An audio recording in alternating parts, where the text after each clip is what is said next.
This is off the cuff though. All right, not let it rip. anything. I'm gonna tell you a story. This is the finale, right? Yeah. Okay. So I end up going to visit one of my great friends, like one of my dearest friends in the world. Got wrapped up in like a bad situation right now, and he's in jail. Right.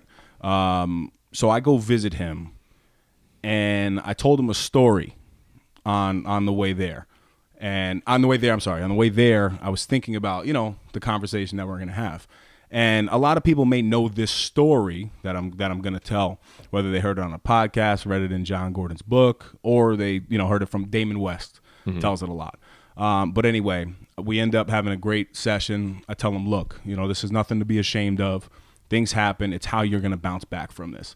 And that's a side note thing. Any adversity that people are going through, if you got somebody that's in prison or in jail, made a bad decision, whatever it is, don't be ashamed of it. It's okay. It depends what the person is going to do after that, and if they have another opportunity to make it right. That's what it's all about. And that's what I do know that my buddy is going to do.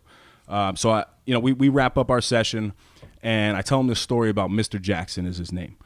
And he had a prison sentence of 64 years, long time. And he was addicted to crystal methamphetamine, something like that.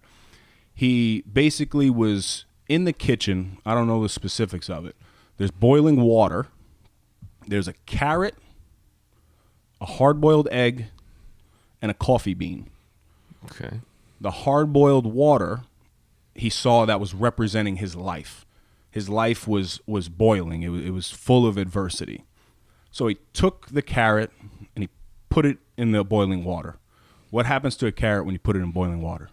It gets soft. Turns to mush, right? So he was like, well, if that's the adversity in my life and I'm the carrot, I don't want to just turn to mush when the hard times happen. Mm-hmm.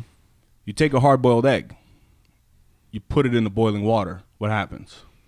It becomes hard-boiled? Right. It gets hard on the outside, but it's still soft on the inside when you peel that shell off. Okay. So he's like, that's okay.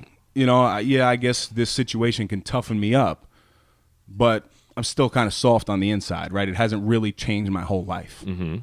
I don't want to be the hard-boiled egg either.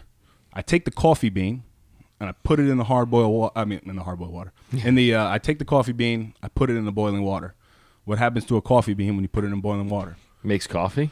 Makes coffee, right? You want to be the coffee bean because you don't want to become a product of your environment. You want to go into a situation and create a new environment, right? So I looked him in the face, and this is through the glass, and I said, be the coffee bean, right? Nice. And this is something that I'm focusing on now, moving into the new year. So let's all be the coffee bean. And to specify, be the Starbucks coffee bean, right? Because it's a little stronger. Absolutely. Yeah. Until next time, stop snoozing. Get up and get after it. My man. It's a good story.